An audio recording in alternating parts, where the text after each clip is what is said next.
Escala en París, Braulio Moro.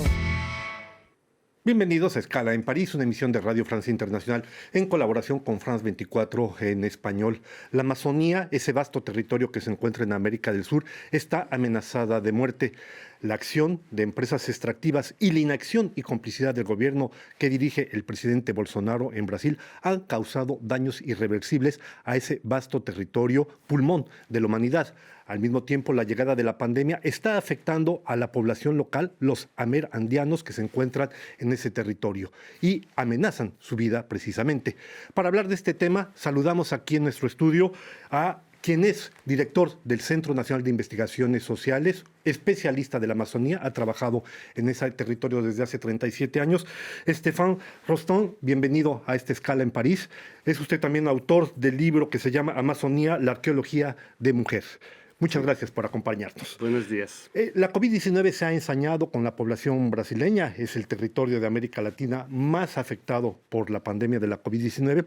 Y dentro de esto está fundamentalmente la población amerandiana, la población que habita en la Amazonía, que usted considera está sufriendo una situación similar a la que se vivió hace 500 años con la llegada de los conquistadores europeos. Sí, más o menos eso es el problema. Recibieron otra vez una enfermedad, una pandemia saliendo de afuera y que llega con occidentales. Y no tienen naturalmente genes para defenderse tanto como las poblaciones occidentales con las enfermedades. Tuvieron viruela, sarampión, muchas gripes durante la conquista hace 500 años. Y ahora lo que vemos es que hay 2 veces más muertos en las poblaciones indígenas de las Américas, porque es el mismo caso en Estados Unidos, donde no se habla tanto de ese tema, pero también en Estados Unidos los indígenas no tienen protección, no tienen acceso a los hospitales. Me acuerdo de hace un año, porque llegó muy temprano la COVID-19 en la Amazonía, muy temprano, en el mes de marzo del 2020, ya estaba ahí. Y a veces en los hospitales no tenían cómo recibir toda la gente y no recibían los indígenas. Así que tuvieron que reaccionar de otra manera porque han visto que no podían contar con los europeos, los occidentales, en su propio país, ¿no? Stéphane Rostand, el presidente Jair Bolsonaro, se dice, ha sido el que más ha liberalizado la acción de las empresas extractivas en la Amazonía, con las consecuencias que esto trae, extracción de madera, de metales preciosos, contaminación de aguas, de suelos, etcétera. Y al mismo tiempo, esto que es llamado por algunos el pulmón del mundo, parece que hoy en día no logra reponer lo que eran los recursos propios para regenerarse. ¿Qué nos puedes decir a este propósito? Más que un pulmón, es un pozo para el carbono, un pozo que retiene el carbono, absorbe y lo tiene así mantenido. Sacando con la deforestación, la superficie de esa selva se reduce, se ha reducido de casi 20% durante los últimos 40 años y por supuesto, con consecuencia que no tiene la misma capacidad de retener el carbono como antes. Para dar un solo ejemplo, una sola cifra que me parece muy ilustrativa, entre 2000 y 2018, la selva amazónica ha perdido 500.000 kilómetros cuadrados, es decir, la superficie de España ha desaparecido de la Amazonía. Es enorme. Y estos impactos, esta región o ausencia de región más bien, es problemática para la planeta, porque las consecuencias son climáticas e impactan a todo el globo.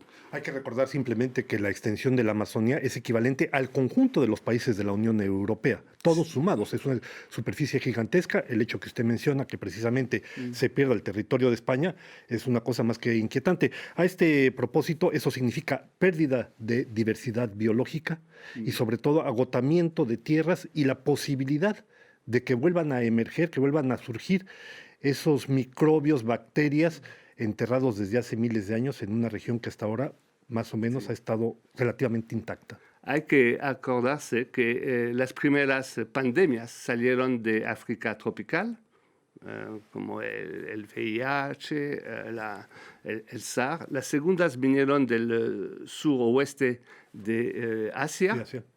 Y yo me temo que las próximas van a salir de la Amazonía, porque poner en contacto animales, bacterias que nunca fueron en contacto con el humano, provoca consecuencias que no conocemos. Estefan, usted en un texto que publicó recientemente imaginaba lo que habrían hecho las poblaciones locales si esta pandemia hubiese llegado allí hace 500, 300 o 200 años, poco importa. Háblenos de esto, porque es bastante interesante la reflexión que hace a este propósito usted. Hay que saber que la Amazonía de hace 1000 años no era la misma que la de hoy. Probablemente hubo pandemias, porque la gente viviendo en este medio tuvo contactos tal vez con bacterias antes. Y la reacción, sobre todo la difusión de esas enfermedades, a la época estaban muy rápidas porque había toda una red de caminos entre los pueblos y de contactos. Hay que pensar la Amazonía precolombina como una hormiguera donde la gente se va por todos lados. Movilidad permanente. Por eso que la conquista fue tan desastrosa en la Amazonía, porque a veces las enfermedades europeas llegaron antes de los blancos, porque los indígenas que estaban enfermos se iban de viaje a contactar otros pueblos, y hay algunas crónicas, libros de la época que explican que los conquistadores llegaban y todo el pueblo estaba muerto por enfermedades europeas sin conocer a los blancos. Y seguramente hace 1000 años hubo también ese tipo de enfermedad. Y la reacción es la misma que hoy. La reacción que hubieran hecho, cerrando los pasajes, cerrando el contacto, como hacen ahora, impiden a la gente de llegar a sus pueblos, buscando medicinas con las plantas. Hay que acordarse que los chamanes, la medicina indígena de la Amazonía es muy... Es la fuente, de hecho, de todas las medicinas que conocemos hoy en día. Tienen casi 40.000 especies de plantas. Hay que pueden escoger. Y también contactos con los espíritus invisibles de la selva, los no humanos, para tener consejos a salvar su mundo. En esta lógica, en esta filosofía, esta manera de interpretar lo que pudieron haber hecho los indígenas en aquel entonces, la población originaria, y lo que podrían hacer hoy, usted dice lo siguiente: dada la situación que se vive en la Amazonía, tal vez asistimos de manera impotente a un nuevo etnocidio, acompañado esta vez de un ecocidio irremediable. Usted, de alguna manera, acusa o señala al presidente Bolsonaro como responsable de un etnocidio. Sí, por supuesto. El Raoni, el famoso jefe indígena de Brasil, ha atacado en la Corte Internacional Bolsonaro por matar a los indígenas. Y de todos modos, lo dice el Bolsonaro él mismo, que la selva tiene que dar plata, que no sirve de nada. Que es productiva, entre comillas. Sí, y tiene una visión totalmente al contrario de la gente que vive en la Amazonía y quiere ganar con la selva. Ha utilizado una expresión bastante despectiva, incluso con respecto a lo que son la parte arqueológica, el presidente Bolsonaro, ¿no? Refiriéndose, perdón por la expresión, a la caca de los indígenas, que no nos vamos a preocupar por esto. Sí, eso ha dicho en una reunión. Es decir, que no tiene ningún interés por el pasado de su propio país. A mí me temo que los años de Bolsonaro van a dejar cicatrices por mucho tiempo en el Brasil. Hay que ver cómo era después desde los años 2000. El país, el Brasil, ha subido de manera increíble desde un punto de vista medidas para proteger la Amazonía, intelectual, en un momento académico y en la Amazonía. todo se fue al suelo en una sola... En un solo gobierno, unos cuantos años. Sí. Vamos a hablar ahora, si usted me lo permite, de una manera muy rápida de su libro, Amazonía, la arqueología de mujer. ¿Por qué este título? Viene de 35 años trabajando en la Amazonía. Un día me di cuenta que finalmente yo conocía muchas colegas, eran mujeres.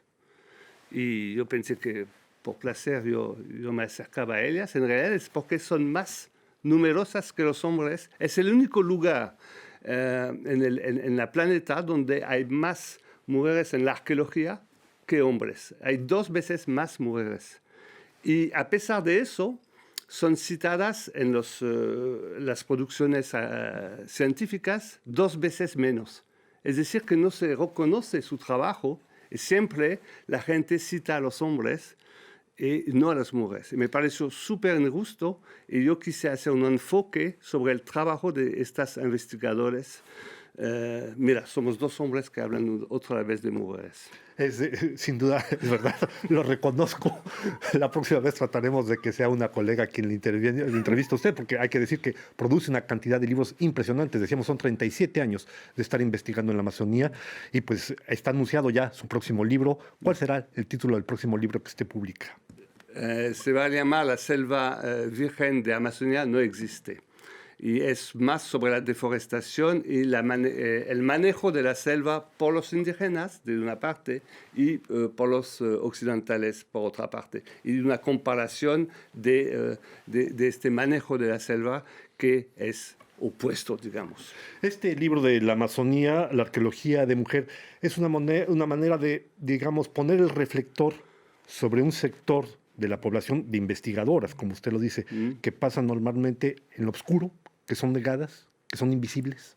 Sí, a pesar que en Brasil el feminismo es muy fuerte, a pesar de eso se habla más de la arqueología de los hombres. A pesar que a la origen de la arqueología amazónica fueron 2 mujeres, Betty Meagher, norteamericanas, Betty Meagher y Anna Roosevelt, y desde esa época hay muchas mujeres, y lo interesante son los temas que abordan, que no son temas masculinos. No, ninguna de ellas trabaja sobre la guerra, más bien sobre la comida, el arte, y es muy interesante, es fascinante de ver esa cosa. No es por falta de deseo, sino por falta de tiempo que tenemos que cortar aquí nuestra emisión. Llegamos ya al final de esta escala en París. No me queda sino agradecer a Stéphane Roston, director de investigación del Centro Nacional de Investigaciones Sociales, su presencia en nuestros estudios. Gracias.